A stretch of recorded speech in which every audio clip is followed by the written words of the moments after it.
Welcome to the Full Court Press podcast, where we pick up 94 feet and talk hoops the right way. I'm, Oh man. I'm Bryan Joyner, joined by Ben Clarke. Are you ready to apply some pressure to these topics today? Oh man.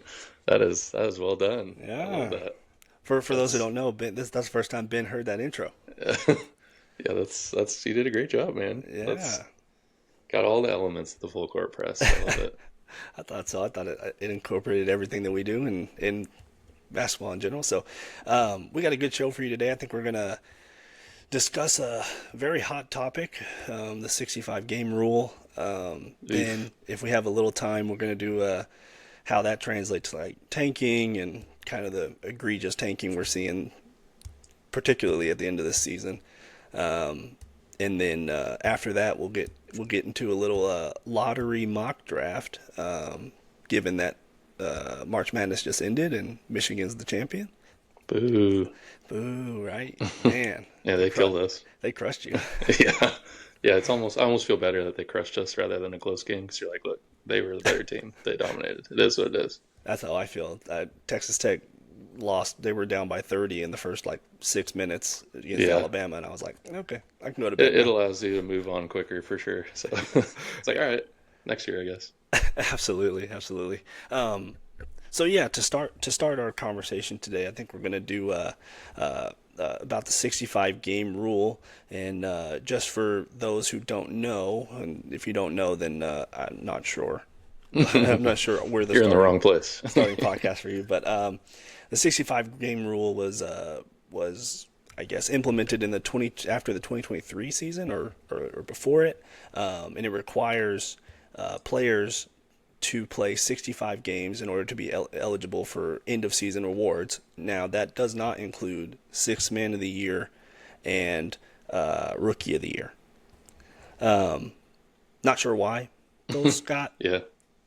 excluded, but they did. So a couple exceptions to that rule are if you play between 62 and 64 and have a season-ending injury, then you can appeal it or apply for something. I don't know exactly how it works, Hmm. but like you can then go and be eligible if the league deems it a real injury or something. I don't know, whatever they classify that as. Anyway, and then you have to average 20 minutes a game. 20. You have to play 20 minutes in a game for it to count Hmm. towards the games played.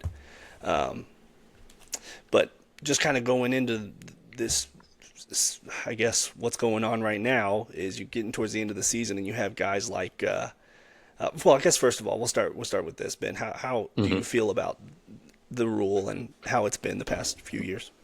I've never liked it. I mean, I don't think it's been as egregious as it has been this year in terms of what it's going to cause with some of these awards, but just the idea that their fix was like, I mean, back in the day it was load management, and that was the hot topic and how everybody hated that. Realistically, guys were only missing 10 games maybe, I would say max, on average probably across the board, which, for us was different than guys playing 82 games. But I think at that point, they were like, all right, we got to change something so that these guys aren't sitting back to backs all the time.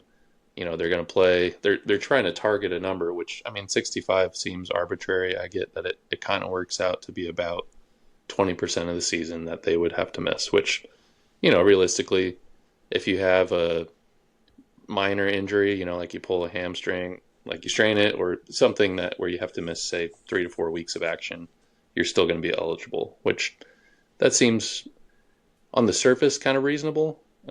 So I don't think a lot of people had a question about it then because it's like, well, let's try it out, see how it works. But I think they're realizing that with the amount of back to backs that are in the season nowadays, plus injuries, there's just so many stars that aren't going to make that criteria.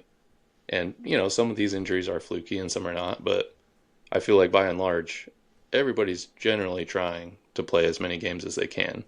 With, you'll miss 5 to 10 games for maintenance here and there, a back to back, a sprained ankle or something like that. But I think they're realizing now that it's just going to rule out so many people, and it really impacts contracts, especially, is kind of what I've been most interested is how is all this affecting, not just the stars that are missing time, but these bench players and these other players that are, especially how it ties into tanking, which we'll get into, that it can really change people's lives more than just the fans who are watching for these stars.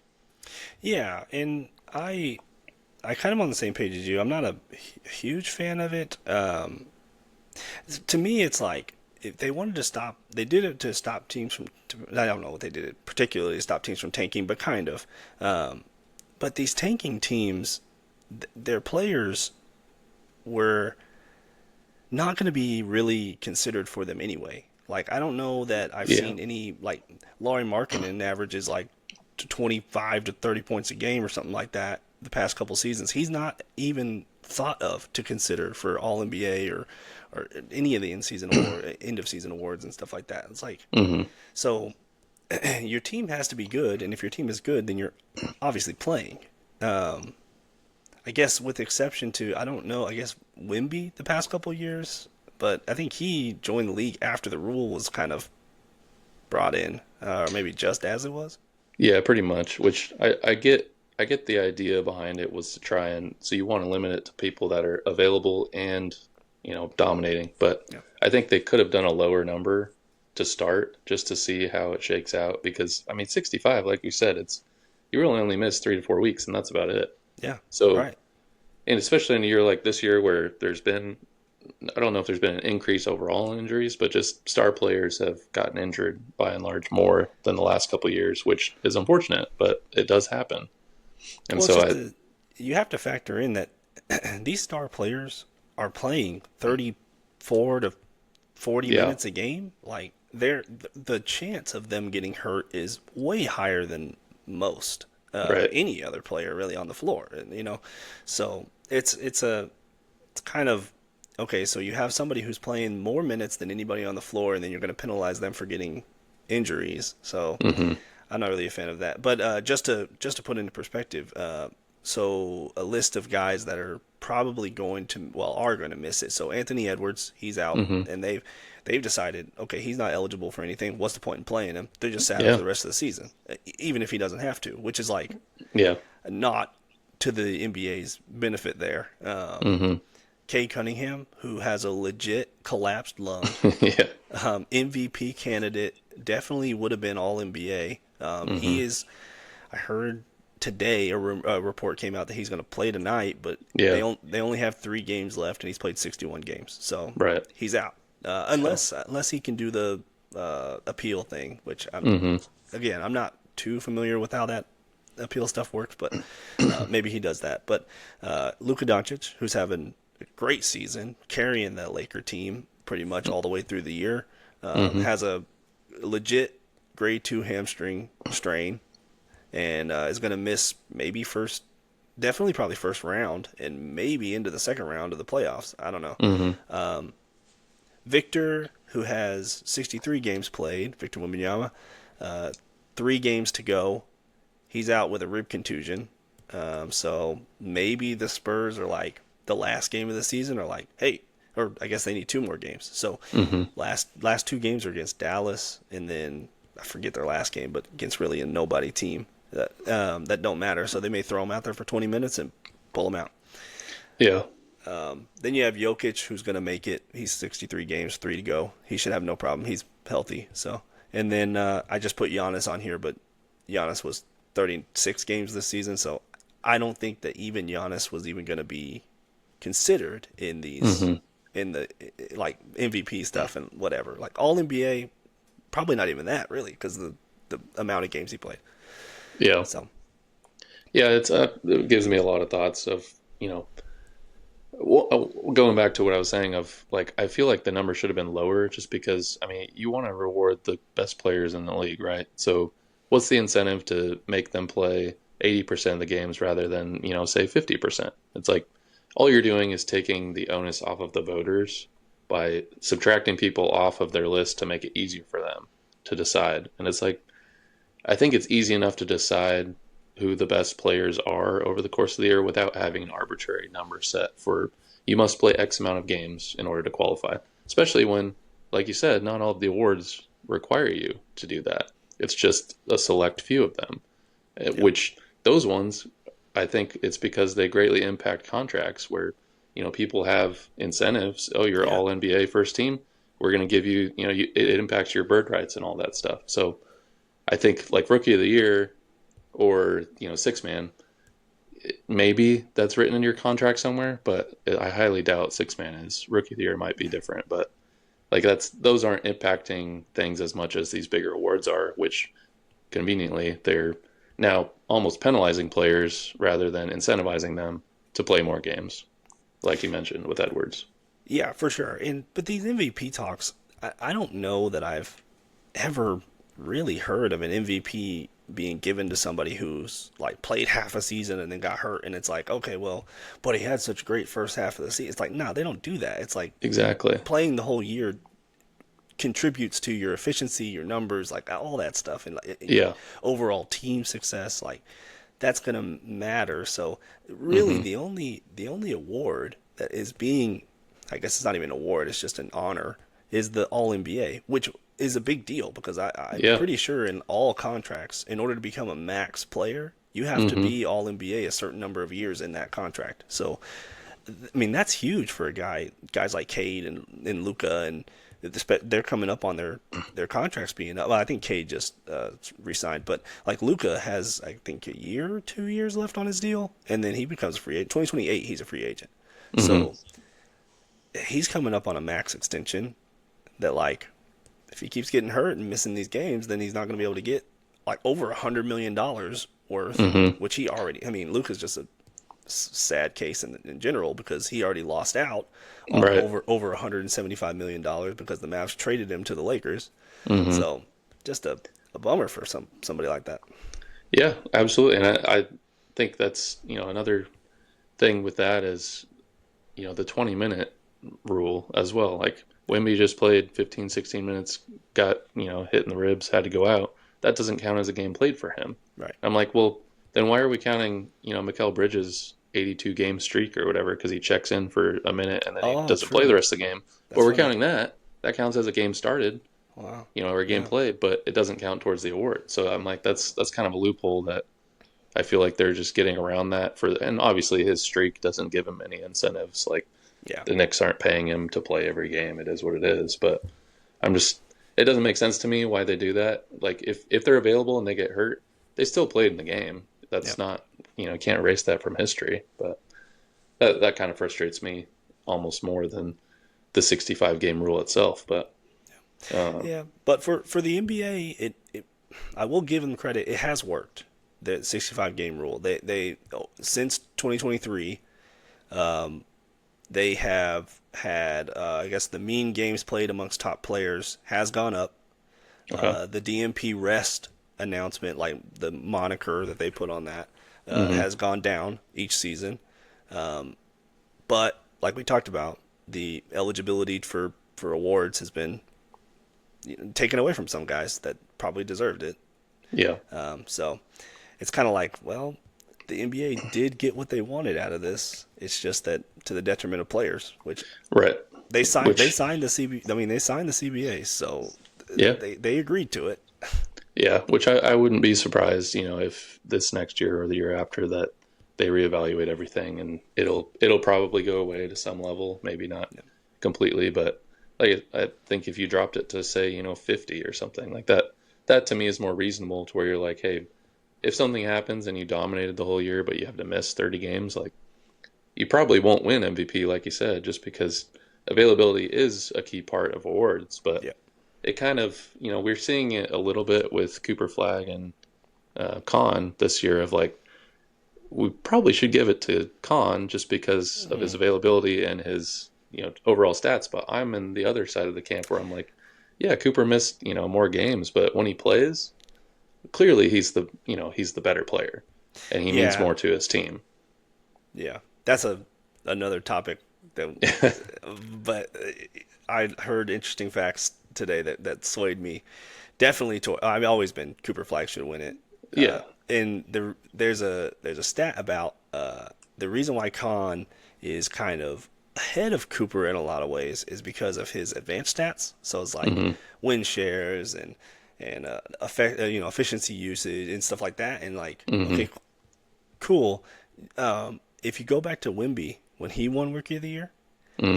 he was a unanimous Rookie of the Year. Yet Hmm. every advanced stat that exists was in favor of Chet, Hmm. and Chet didn't get one vote.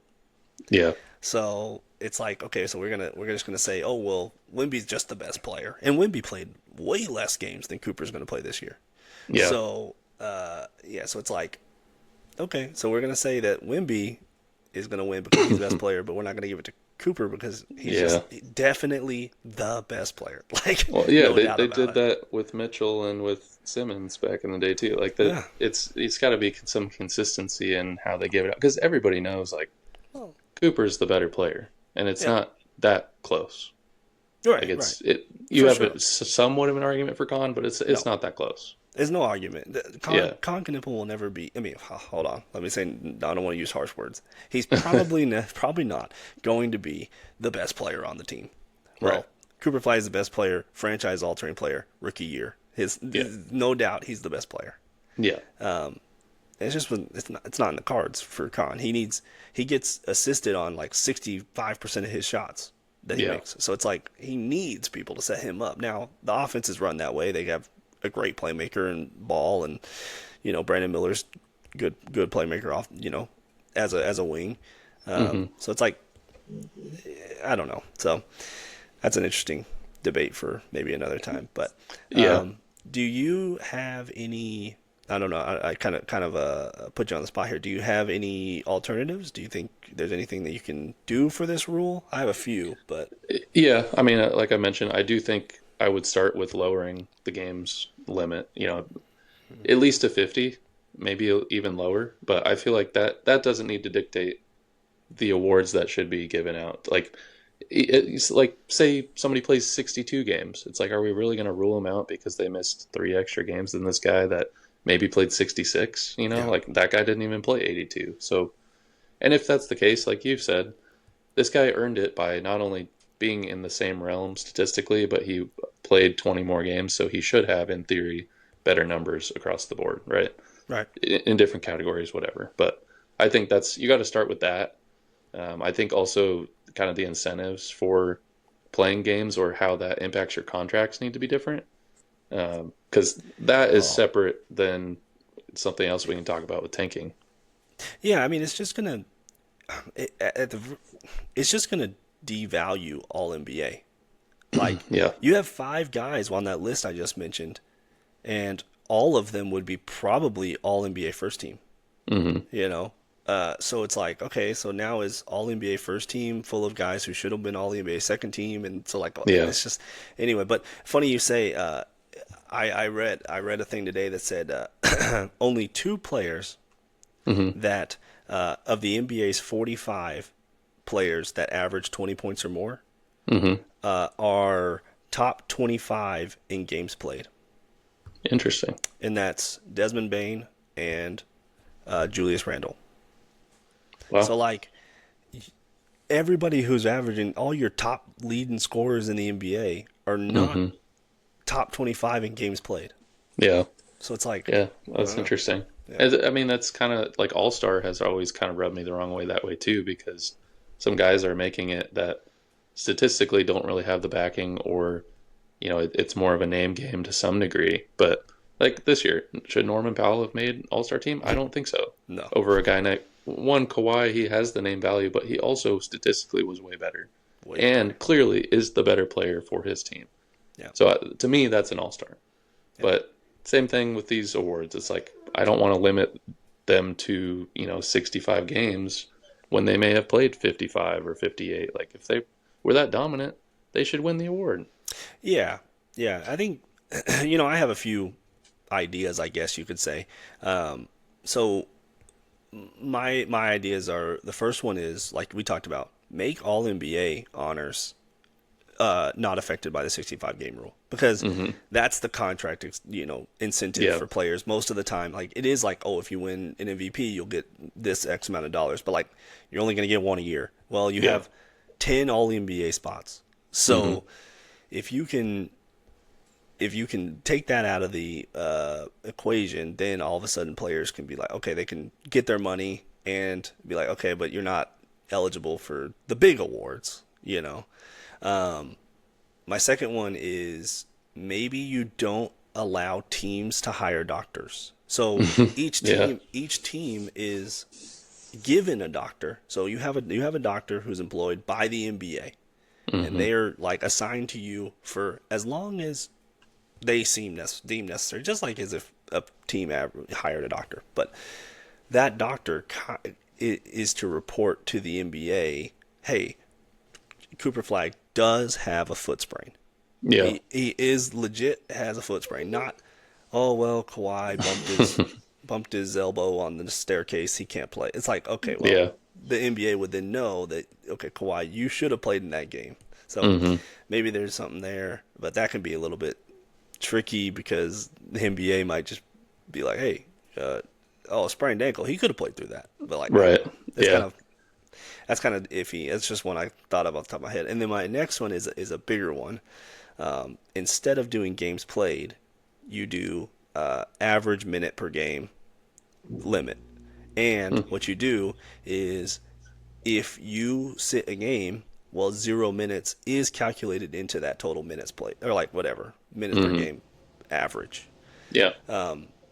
And so there's a bunch of math you could do, but basically, if you averaged 34 minutes a game for an entire season, Hmm. then you would play like you need to play 61 games Hmm. and average 34 minutes a game.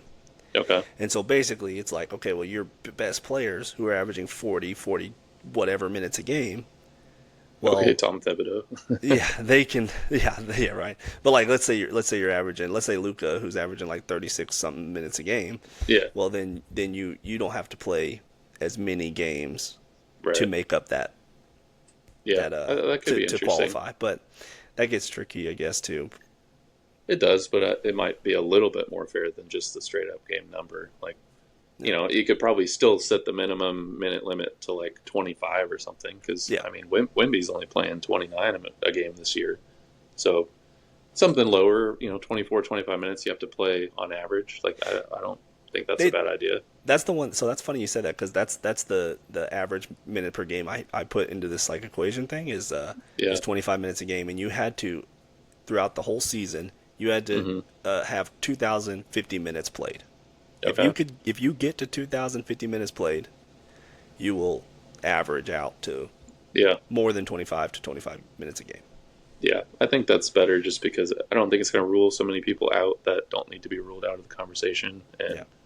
And that way, if you do get injured in a game, like it doesn't, you don't have to worry about the game's cap or whatever. Like yeah, you only played 8 minutes that game, but then you played 40 the next, so you're good. Right. No, Yeah. totally. Yeah, I think I don't know this. They need to give players a chance towards the end of the season to make a push for it. I guess I don't know. You don't want them to like come out and play 48 minutes a game, But like, Right. But that's why I think it's got to be a lower limit to where you don't have to put yourself in that situation. Like, and it's possible, like you said, if it's a games cap and you only have 20 games left and you're 22 short, then you can't do it. So right? then it kind of changes your strategy there. But if it's like, hey, if you played, 28 a game the rest of the way, 28 minutes, then you could make it. Yeah. And that's realistic. No, for sure. And it also goes to your point where like Wimby, who played 20 minutes or whatever it was, Hmm. now that 20 minutes, or I guess it was less than 20 minutes, so It was like 15 or minutes. 16. So that 15 minutes does count towards his average, which is Yeah, better than having the game as a whole not count at e- all. exactly. Yeah, Yeah, I think that's at least a good starting point. I would consider that for sure. yeah, I think the last thing that I was reading an article today about, it's more tanking related, but it still kind of ties into the games played to some degree. They were talking, it was about Buddy Hield when he was on the Pacers like a year or two ago, I think. hmm Basically, it was a contract year for him, right? And so he wants to play and he wants to, get a better contract out of his play. But they decided to sit him pretty much the last, 10, 15 games or something like that because they were tanking. Yeah. And, Carlisle pulls him in. He's like, hey, we got to change up your role. We're going to play the younger guys more, this and that. And of course, Buddy was like, yeah, sure. I mean, I get it. It is what it is. But he's like, it is my contract year. So I'm like, I'm trying to make some money. And Carlisle was like, look, like, we'll take care of you. It's not, don't worry about it kind of thing. But that's how players kind of get screwed. Because, I mean, even in the article, Buddy's like, yeah, I mean, I'm still upset about it. I love Rick. Like, he's a nice guy. We're still on good terms. But, like, yeah, that really sucked for me. Because then next year, I got way less money because I didn't play. So, Yeah. It's just things like that where, yeah, it's not star players that are, impacted by the MVP and the all NBA and this and that, but it's the kind of middle guys or even just year to year, the contract guys that are like, I need to play to make my money. And now that I'm on a team that sucks and they have no incentive to play, like, I'm kind of screwed because of that. Yeah. No, for sure. It's it's a sticky spot to be in. I think the NBA, I don't think they're going to do any changes to it because, like I said before, I think they're looking at the overall picture, and the overall picture says your top guys are playing more in the last 3 years than they did in the last from 2019 to 2022. Yeah. So I think the NBA thinks they won. So if Yeah. if Adam Silver thinks he won, then there's no way he's changing his mind. Yeah. I think with the fan backlash and some of the players too, I'm sure after these awards kind of come out and people have to deal with that a little bit, there may be some change, but probably nothing too major. Hopefully they do at least revisit it and see like, hey, is this the best we can do? Because I think it's more the stigma. It doesn't mean like you're saying the data supports it, which can't really argue the facts. But I think perception is a big part of the league's ratings too. And so, yeah, the stars might be playing more, but people might be watching less because of the connotation to it. Yeah, no, for sure. I'd have to see those numbers, but Yeah, right. Well, I think that puts a bow on kind of the 65 game rule segment. Please, if you have any suggestions or comments about what you think about the 65 game rule, if you like it, you don't like it, if you have an idea on how the NBA can kind of make it even better for the players. Now, I don't know if a lot of people are really really in favor of the players making more money, but yeah, but hey, it doesn't matter to me. I'm gonna make the same amount of money no matter what they make. So yeah. it doesn't At matter. least it's not like baseball, they can make whatever That's they true. want. That's true. Yeah, baseball's crazy, Yeah, and they don't. And you got Mike Trout making all that money. He never plays. yeah. So Yeah, he's a bum now, sadly. yeah, he broke his hand or something. So we'll see. It's all Yeah. 3 games into the season, so we'll see. But anyway, I think we're gonna switch gears a little bit and go do a little mock draft. Yes, your favorite. Provided by Vanspo. I've been Love trying to Vanspo. sleep all week, and Brian keeps texting me, "Hey, you ready for the mock draft? You ready? Dude, You I ready? love it. Who's going number 2? Who's going number 3?" Yeah, it's my favorite. Let me. This website is pretty cool too. I enjoyed kind of digging through it a little bit. Yeah, I love this. This website's so good, and it gives you so much information. But we're gonna start off with it's gonna sim the lottery for us. See what it does, where teams end up, and I've done it a couple times. holy cow!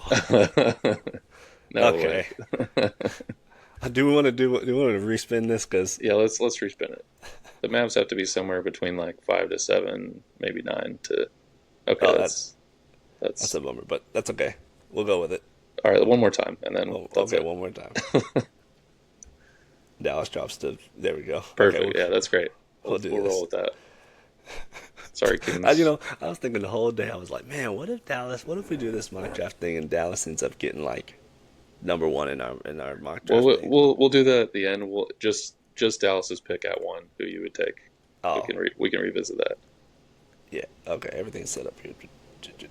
Okay. All right, got to get the ads in. Okay, so we start off. We have Washington on the clock at number 1. They are in an interesting spot given Trey Young. They traded for Trey Young. They traded for Anthony Davis. They got a lot of young talent in Sarr and Johnson, and Koulibaly and some young wings. Jan Mahimi, I didn't know he was on the team. I don't think Um, he really is. yeah, I don't think. Um, I guess they're still paying him though, so yeah, I that guess that so. could be a thing. Um, so, with the number one pick, what are your thoughts? What do you think? I think I know who I would go with here, but Yeah, I mean, so they're number one. I think they have a center in Davis. They have a point guard in Trey Young. They have some young wings. I think they probably would go Debonsa here. I think he just fits their what they need a little bit more. I don't think they would really go wrong with Peterson, but I think Debonsa would probably fit because they're going to have Sarr, they're going to have Davis, so they don't really need a big man. yeah, Uh, Sarr and Davis can both stretch the floor to some degree. Sarr is not really a 3-point shooter as much as Davis would be, but I think Debonsa is probably the best fit for them there, and arguably best talent on the board, anyways. But I think they go there. yeah. I think Devonta just fits right in with Trey and Davis if they want to. It gives them flexibility. It's Hmm. like, okay, well, if you draft Peterson, yes, he can play two alongside, but you really want him to have the ball, Hmm. and then it kind of forces you to kind of move on from Trey because Hmm. it's just not gonna fit, because he's ball dominant. Trey's probably the most ball dominant other than Luka in the whole league. So Hmm. I think you get Debonsa. You don't have to worry about him being a ball handler, which Yeah. he's a decent ball handler. Don't get me wrong, but he can kind of play off ball and be set up by Trey while Hmm. he figures out his jump shot and stuff, which is the only thing. And then you also get Sarr and Davis behind him because his big weakness right now, well, not big, but his weakness is on the defensive end. Hmm. He went a whole month without getting one block, which is just kind of crazy with his athleticism. You think you should get something, but like I don't know. It could be an effort thing. Could be that he was the only player on that team that can play offense. So Yeah. I think you're right on. I think Debonsa goes. Now, give me a good comp for him if you have one off the Oh top of your man, head. my comp for him would probably be like a Paul George, but a Okay. little bit if he can, hopefully he stays healthy. I was saying like Paul George pre-injury, Paul Okay. George, Yeah, like I can see that. Indiana Pacers, Paul George. Yeah. I was thinking maybe Jalen Johnson esque, Yeah, a little bit more scoring driven, but kind yeah. of I that think that I think type he of has the build. potential to play better defense than Hmm. Jalen Johnson does. But yeah, no, I think that's okay. That's a good one too. Um, Nice. moving on, we got Memphis, who is going to be jumping for joy if they get the second pick. Um, I I'm in camp that if it's not Devonta two, it's Peterson. Yeah. Yeah. I mean, I don't know. I still don't feel like they're committed to Ja, even though people keep telling us that no, we love Ja. Let's keep Ja. The Grizzlies haven't got rid of him yet, but I mean, you got to take Peterson too, right? Yeah, I mean the only thing that I can think of is if he goes into, you know, th- there's two things about Peterson. One, if the injuries are legit, which is Hmm. a problem. If he has soft tissue injuries and that's something that's just not gonna is gonna linger or something, but they're all soft tissue hamstring stuff, like cramping, like that kind of stuff, which I just don't see that being an issue long term. And he's 19 years old, so Yeah. maybe it's just his body's just not. It grew so fast, being 19 and being 6'6", 205. Like Yeah. it's hard on the body to be like that and be that athletic and stuff. So maybe as his body develops and stuff, he becomes Yeah. healthier. So I think there's no doubt he goes number two here. Yeah. I think you have to take him just talent alone. Like you could take Boozer there, I guess, but I think for them, like especially with the jaw Uh, drama, they with would with they would want a Edie, guard. you can't have. I don't think you can have Boozer and Edie. Yeah, I think Peterson's the better fit for them there, and Yeah. The other thing about Peterson is he's come out and said that he wants to be the number one hmm. leader of the franchise, which works out for Memphis if they want to trade Ja. But Yeah. and he could easily take over that head guy there, Oh yeah, for easily. Ja. So Brooklyn gets a third pick here. I think it's a debate whether or not you want to go Boozer or Wilson here. That's for me. It's Okay. kind of hard, but What I think intrigues you more about Wilson than Boozer for them? I think Wilson's fit in the game, like in the NBA, will be better than Mm, Boozer's. Now Boozer can shoot a little bit, but I think he kind of got exposed in the tournament for bully ball. That's kind of what he did all season, and so they hmm just started to kind of double team him and force him to play outside more, hmm and it just kind of didn't work out for him. He's not going to bully ball people in the NBA. Yeah. So if he can develop a quick first step and kind of an outside jumper, then he has something. But Yeah. I think his back to the basket game is kind of a little old school for the NBA. Now his advanced metrics are awesome, and his IQ for the game is second to none. He's probably the highest IQ guy here. hmm So I think he'll have no issue being a great player. It's Yeah. just he needs the right fit, and so Yeah. I think. Now I didn't say so. The pick I would do here for Brooklyn is hmm probably Boozer because they need Okay. score. They need scoring. They need somebody to be a go-to scorer for them. hmm With all these guards they drafted last year and they develop and stuff, like I think I think it'd be a good fit for Boozer. Yeah, I agree. I think that also gives him the opportunity to kind of be that number one guy in some ways. I don't necessarily think Michael Porter's going to be there that much longer, even if he is there next year. Yep. Uh, so he gets that opportunity right off the bat to start developing, and I don't see them not taking a bigger guy. I think just because Devonsa and Peterson will be gone, Yeah. obviously at the third pick, I would assume. So I could see them taking someone else than Boozer, but I feel like it's hard to pass up with what he could be if, like you said, he's really got to develop a little bit better of an outside game to translate into today's game. But as far as talent wise, I feel like it's hard to pass him at three. I mean, there was 1, 2, and 3 were Yeah, it was pretty. just kind of a matter of fit at that Yeah. point with the team. So fourth we have the Utah Jazz, which are kind of an interesting Yeah, they're hard to know what they're going to do. roster. Yeah, because I mean, ideally, my thought process has always been 4 is Caleb Wilson. Just Okay. his athleticism, his defense, his potential. The way I mean, he has to work on his jump shot, which he hmm obviously he's an NBA player, so he is. But his jump shot was not good. He only shot like 1 a game in Yeah. college. But the athleticism and the defense is just like he's game changing on defense. Yeah. So I have a hard time having anybody who's fourth pass him up. But the only guy I can think of for this Utah team is maybe they go guard and they go with like a cuff or something. But Everything I've read has said they're going guard, which I understand. Like, you've got uh, Kessler coming back, you've got Jaron now, you've got Laurie another year. yeah, So you've got the height. Like, you're pretty solid at that. So it'd be nice but to have a guard. But they have Keontae. They have a couple younger guards now that I'm like, well, are you really going to, you got Ace Bailey too. So he's kind of another big-ish player, 6'8", yeah. right? 6'6", 6'8". So I feel like they're going to go guard just based on that alone. But which guard that is, I think it's just, do they want more of a scoring guard or do they want more of a playmaker? Yeah, I think if they're gonna go guard, it's gonna be between Acuff and Wagler. Okay. Because I mean, if you want, for me, I would if I'm gonna go guard with them, I'd probably take Wagler. But they're in kind of a situation where they could trade Laurie, They and then could. they draft Caleb Wilson for potential and have him and Jaron Jackson, Yeah. and then they just free up what $20+ million in Yeah. cap space to do something with.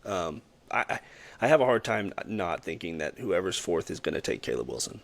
Okay. Yeah, I mean, I haven't really considered trades too much yet, but it'll just really depend on how, the lottery goes. Because I think if they're in a top four pick, they're probably not going to trade it, No, they're honestly. not. I'm not But saying if they'll trade this pick, but they're no, not saying but they would. Yeah. I think it opens up a lot more opportunity to think about that. I think if they had like the sixth or seventh pick, they may consider trading at that point. But Right. I think if they're in the fourth spot, they're going to get great talent regardless of what position they go with. I see them. I don't see them taking a cuff. No. If they go guard, I think they'd go Brown. Michael Brown, people worry about his back, so there's a lot of worries Yeah. about that, and like so when we get to the combine and when they do the medical stuff, they Yeah. might come back. We may do another mock draft Yeah. because I think Michael Brown will move up draft boards if his back is healthy. But that's a big if for me. So Hmm. right now I'm going under the assumption that he does have an injured back and he's had an injured back all season Yeah. basically.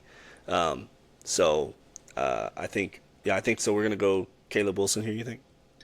I think so. Yeah, we can do that. I mean, Mike Brown to me is like basically Michael Porter Jr. from whenever he was drafted.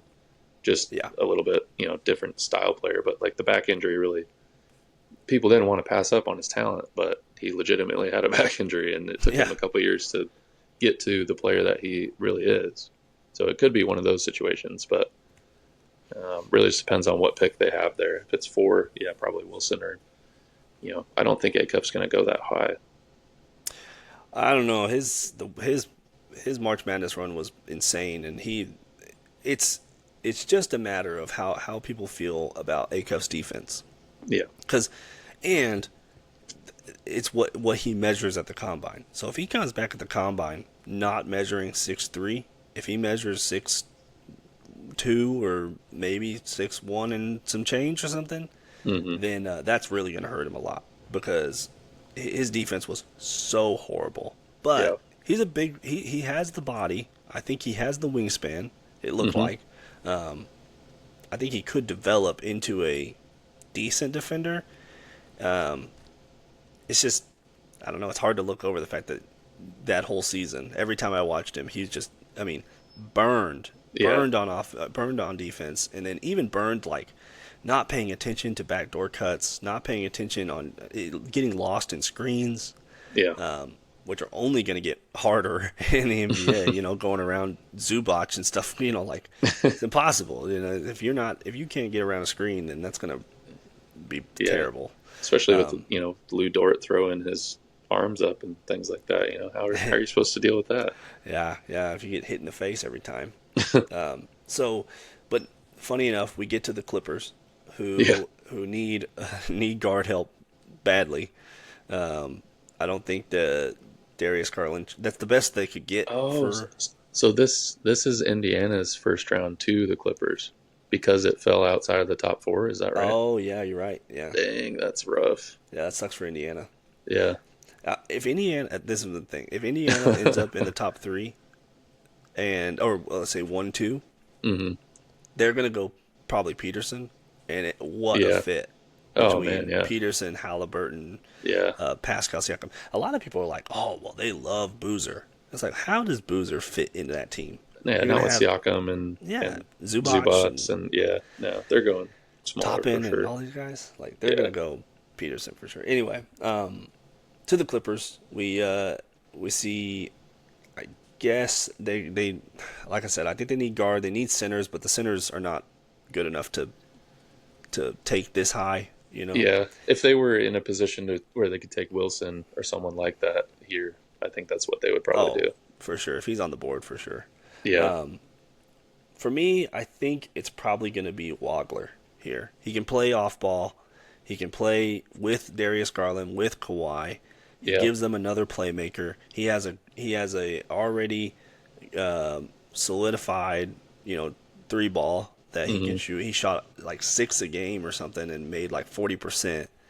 And he has a step back three that he does, or step back jumper. So Wagler, he does have a little bit of a slight frame, but I think but he might fill out though. I mean, he's so young, and can you sort it by all real quick? Yeah, where oh. just hit all. Yeah, there you go.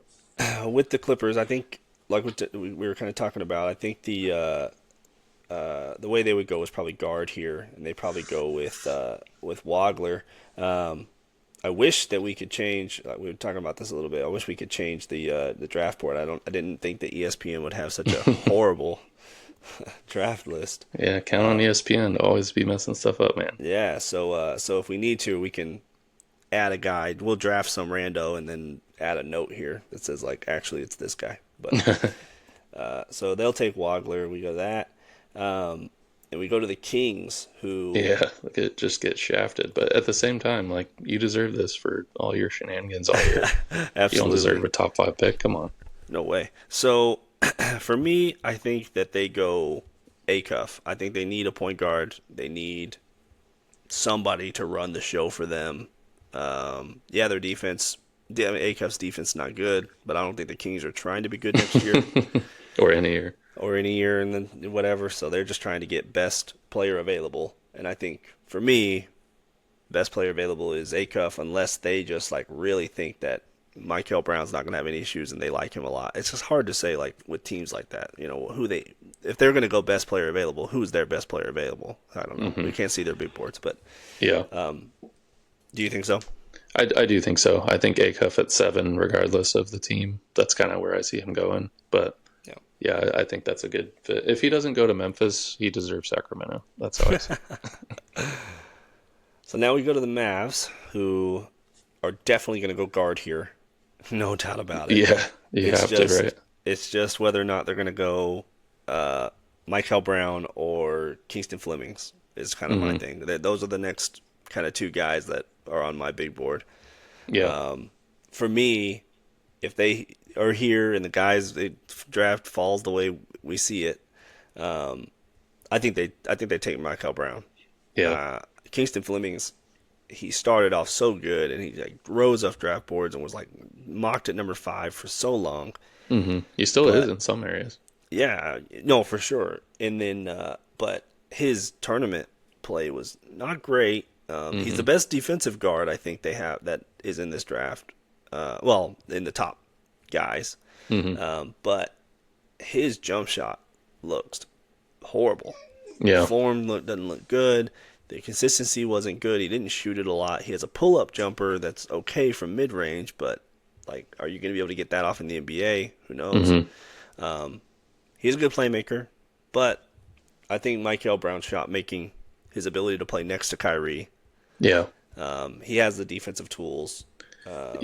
Yeah. And I mean, maybe he does have a back injury, but like you said, with Kyrie coming back, I feel like we can afford to kind of let him settle in the first year and not, I mean, with him and Cooper, you don't really need him to be the number 1, number 2 guy right off the bat. Like, he can grow into that. And I think he's probably the best developed player of the guards that could be taken. Not that the other guys can't become better than him, but Yeah. just as a prospect right now, I feel like he's kind of what we would need in that role. Yeah. No, for sure. I totally agree. So Dallas takes Michael Brown there. And then we got the Hawks, who all signs point towards guard for me as well. It's just such a guard dominant draft. So It is. I think that they I've heard a lot about them wanting another big, which doesn't make sense to me considering they have a Kongwu. But I guess they don't. do like the athletic big. Do you have anybody in mind? It depends on They take this their high? big boards. I've seen a lot of people, maybe not at 8, but who's the other Houston guy? Seanock? Oh, yeah, Sanak. Yeah, I see him jumping up quite a bit, like 9, 10 range. So maybe not quite at 8, but Yeah. it just really depends. I feel like they should take guard, but at the same time, they've got Dyson and Nah. It's just, So are they gonna bring back CJ? I don't think so. He's No. the only guard they really have. Gabe Vincent. Well, for Like, backups, I mean, they got Dyson, they got yeah, Nikhil. yeah, right. But Dyson's not a point guard. He's a True. I he's mean, a he two, is, but he isn't. he's a wing. I mean, he is size wise, He's but certainly not a shooting guard. If you no, know he's what I not a mean. shooting guard. Like Nikhil Alexander Walker's awesome. Jalen Johnson, great. I think Kuminga's going to step up and be decent for them. They might trade back, honestly. They could trade back and Yeah. try to get one of these guys like what's his name, Staubach from Washington. I liked him a lot. Maybe Yaxel Derek Queen, Lindenberg. maybe. Yeah. Maybe they go Jaden Quaidance from Kentucky. Yeah. I am so low on him. Really? I don't like. I'm biased. He's so unknown. He's so unknown. He had a great season with who did he play for before? Arizona, maybe. No, I Who did would he have play known for? that. Somebody he transferred to Kentucky because he was too young to go into the draft last year, but he tore his ACL Okay. last year. Yeah. So he transfers to Kentucky, has injuries all year long, only plays like 4 games, Yeah. and so that's a big worry for me. But he is considered a great defensive center. Hmm. But he's what is he? He's 6'10", so you're not really getting anything different between him and Okongwu. Yeah. Yeah, I So know. I think they probably go guard here. yeah, so I think that they go with Kingston Flemings here, Yeah. wherever he went. He's hiding. Yeah, he's hiding from me. There you go. So There he they is. go Kingston Flemings. He gives you defense. He pushes the pace. They play Hmm. fast. He's a Hopefully he develops a shot. his assist to turnover ratio is great. He does not Yeah. turn the ball over very much. So I think that's where they go. And then we get to the Bulls, the big Nice. sad Bulls who need everything. Look at this, Yeah, including GM. everything. And so I think that they're kind of in a best player available Yeah. mode. Yeah, I agree. So it's just like, who do you think out of these guys is the best player available? Man, I mean, I probably would go Seanock here. I think if he's not off the board, that's. I don't think they need guards. They have such a plethora of just terrible Colin Sexton esque, Simons guards that they don't need that. Right. Yeah, they don't. I guess they don't need guards. I mean, they lose a little depth, obviously, with the situation with Ivy, Yeah, which I don't know if they were gonna bring him back anyway. yeah, I don't think so. I Uh, mean, I guess you could argue you could use guard because you don't have great guards, anyways. But I think it is just a talent. It's either got to be probably Phylon or Seanock to me. yeah, my other thought was maybe now I have an ideal spot for this guy, but maybe they go with Lindenberg with the way he Yeah. played in the tournament and his size and defense but he's on the older side of things. Hmm. And so he can slot in. I think he could play. Now he'd probably be best at 4, but Yeah. I think he could play 3. He's I really like him a lot, honestly. But they could also go. I didn't think about this guy. I think that they could go Braden Burries.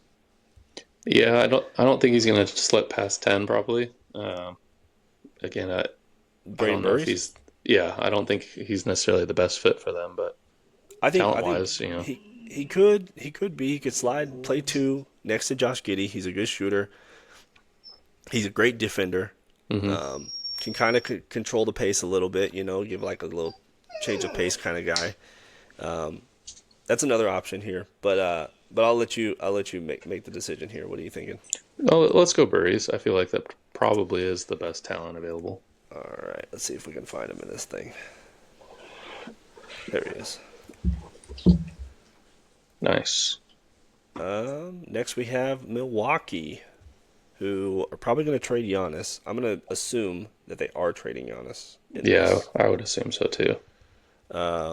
They are an interesting situation because they're not going to go older. So Lindenberg's probably not going here. Yeah. They could go LeBaron Philon, but I have a hard time with that with Rollins and Kevin Porter, hmm who played so well this year, surprisingly. I kind of didn't see that coming. Yeah. They could go super young and potential with Nate Mint. That's kind of where I think they could go Yeah. if they get rid of Giannis. Which I think they will. I think they're going to need a big man, so they're probably going to go Yeah, best Nate big man there's got to be Amit. I'm Yeah. surprised we haven't got him off the board yet. Well, my worry with Nate Mint is that he just looked like a deer in headlights a lot of times. He can't. Yeah. He's not going to shoot the ball really. Um, you know, he in pressure situations when the lights got the brightest, he kind of almost lost them. I think he did lose them the game when they got taken out. But turned the ball over a lot. So he is a project. So Yeah, there's just but not a lot of guys left that are like going to be who you build your team around, right? So yeah, it's got to be somebody that has the potential that could develop into what they want. And I don't think Koa Pete is quite there for what Hmm. they need. So I think it's either Amit or maybe Sinok if they want a little bit more of a rebounding style big. But I think Amit could have more potential to be a scorer for them and Yeah, I think produce for them. like we said, we're going off the basis that this relationship between Giannis and Yeah, Milwaukee is over. So I they think need so. their rebuild is starting now, and Yeah, Amit's probably the best way to go with this. for sure. Um, let's see. So now we have the The Warriors. this is my these are my guys. They are if they get to this point and Yeah, Lindenberg is on the board, he is gone you fast. think for They sure the will Warriors? sprint to the table and get Yeah, Lindenberg. He is a 6'9", like we talked about, 6'9", 250, yeah. 15.6 rebounds. I think that's even not even updated because I think he's doing better than that. I think he'd fit perfectly with them. Yeah.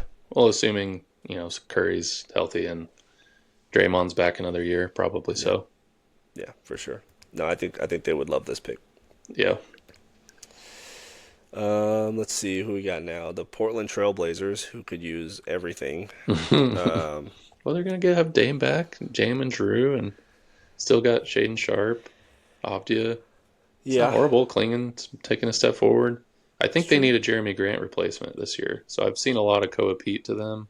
Hmm. Yeah, Kobe. I've I don't know. I'm not as high on him because he plays high energy, lots of rebounds, plays good mhm. defense, all that stuff. But he can't shoot the ball.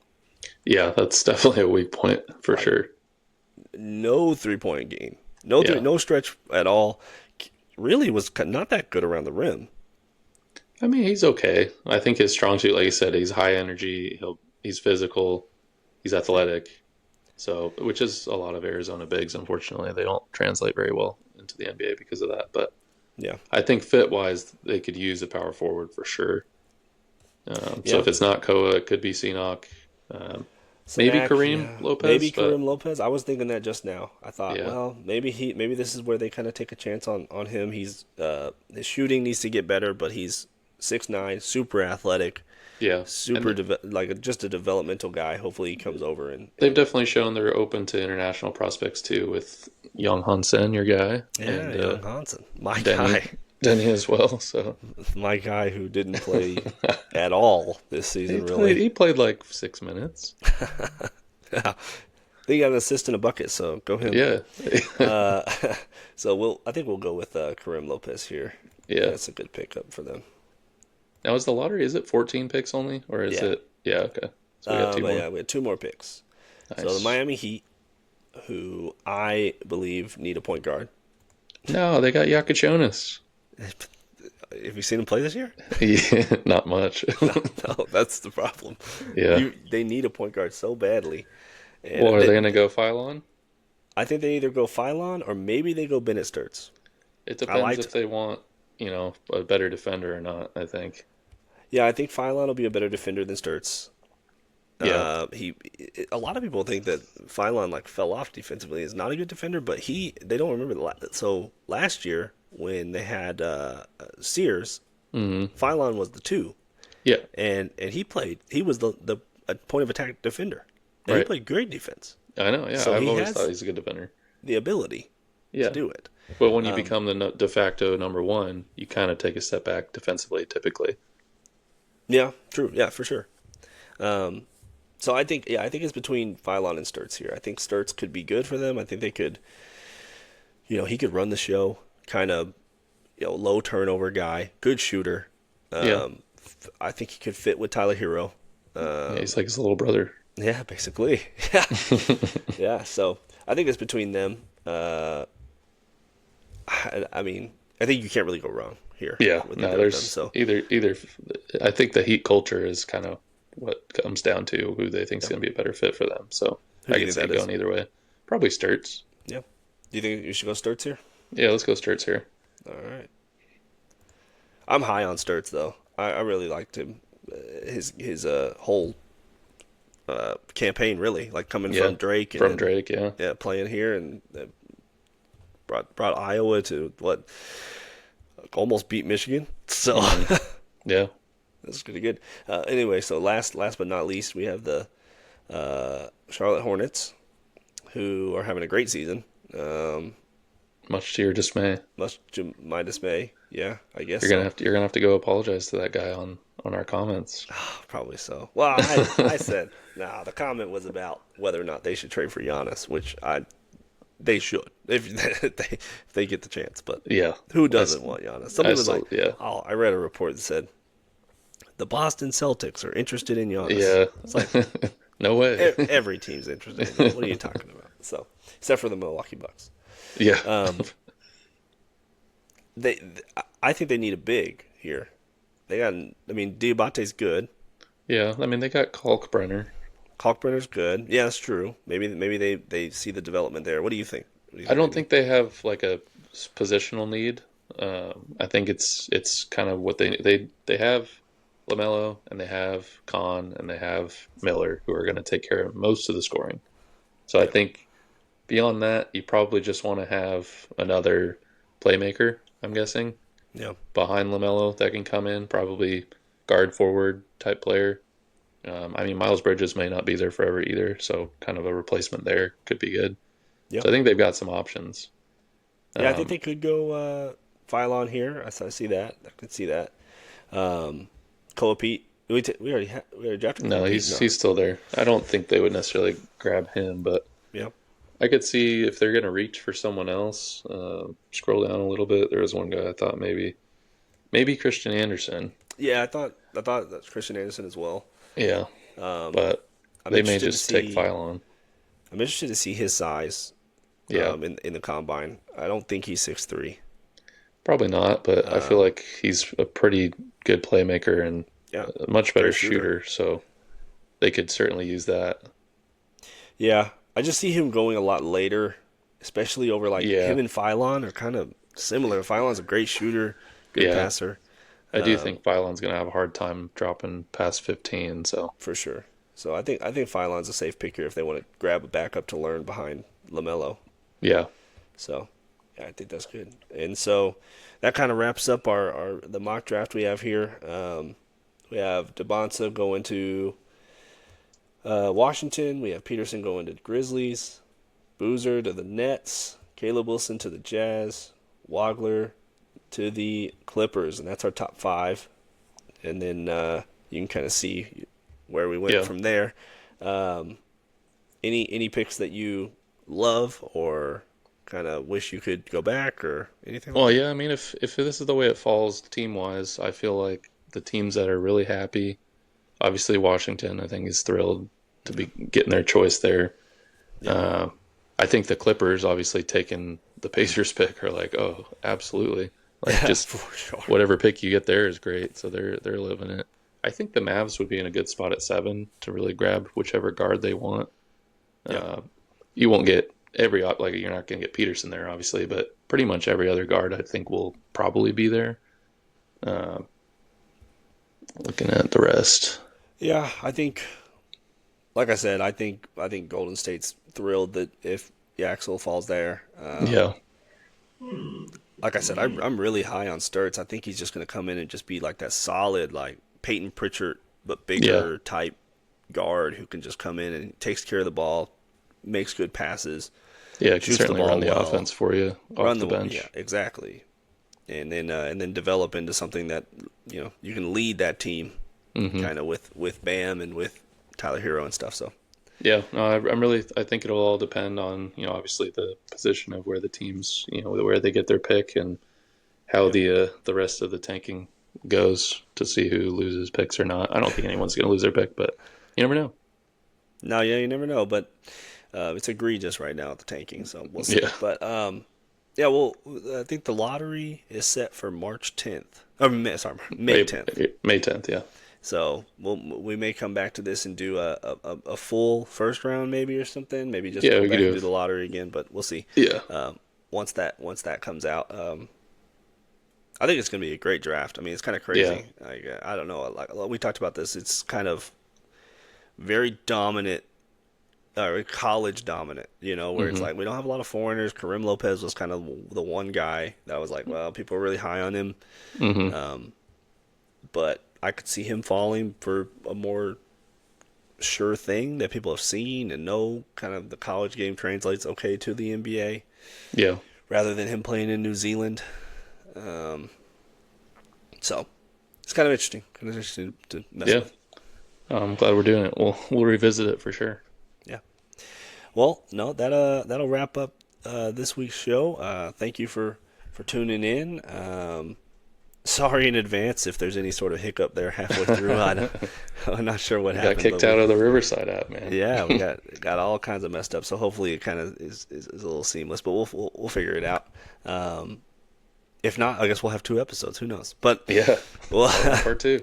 we'll figure it out. And please like, subscribe, comment, and let us know. Let me know what you think about the new intro. Maybe shoot us some comments on if you have a better intro. That'd be great. I don't know if you can get better than that. That was pretty well thought out. Hey, who knows? Who knows? I'm always open to ideas. So, nope, it's a pleasure, and thank you all for tuning in.